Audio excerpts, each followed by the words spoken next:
کہ اللہ کے رسول صلی اللہ علیہ وسلم نے فرمایا تھا ان الغضب من الشیطان، غصہ شیطان کی طرف سے، وان الشیطان خلق من نار، اور شیطان آگ سے بنایا گیا ہے۔ جب تم میں سے کسی کو غصہ آئے فلیتوضا، اسے وضو کرنا چاہیے، غصہ زائل ہو جائے۔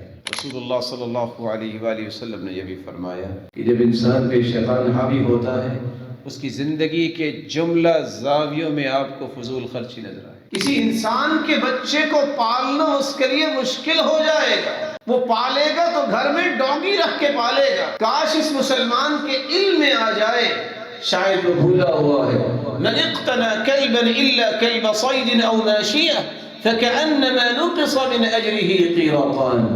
جو شوق کی بنیاد پہ، ذوق کی بنیاد پہ گھر میں کتا رکھتا ہے تو احد پہاڑ جتنی نیکیاں اس کی روزانہ ضائع ہو جائے۔ شرط یہ ہے کہ وہ شکاری کتا اور جانوروں کی رکھوالی کے لیے نہ۔ رسول اکرم صلی اللہ علیہ وسلم نے جب ایک شخص کو دیکھا کہ وہ کبوتری کے پیچھے بھاگ رہا ہے تو آپ نے کتنے بڑے لفظ کہہ دیے۔ سنن ابی داؤد کی روایت ہے، شیطان یتبع شیطان، یہ شیطان شیطانی کے پیچھے جا رہا ہے۔ گھر میں رکھے ہوں گے کیا؟ 1 سے 2 سے 3 ڈاگی۔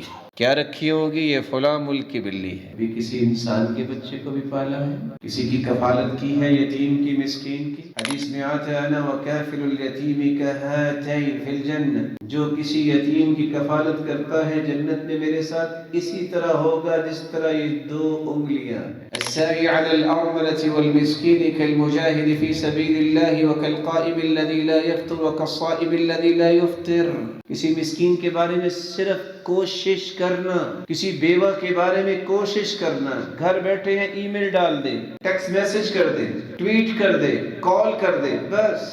اجر کتنا ہے؟ خرچ کرنا تو بہت بڑا اجر ہے، صرف کوشش کرنے کا اجر اتنا ہے کہ تم گھر پہ بیٹھے ہو، سخت سردی ہے، بلینکٹ دیا ہوا ہے، آپ اپنے آپ کو ہیٹر کے سامنے بیٹھ کے ڈرائی فروٹ سامنے رکھا ہے، اجر اتنا ہے کہ کافر سے جہاد کر رہے اور ساری زندگی تہجد پڑھی، کوئی ناغہ نہیں کیا، ساری زندگی روزہ رکھا، کوئی ناغہ نہیں۔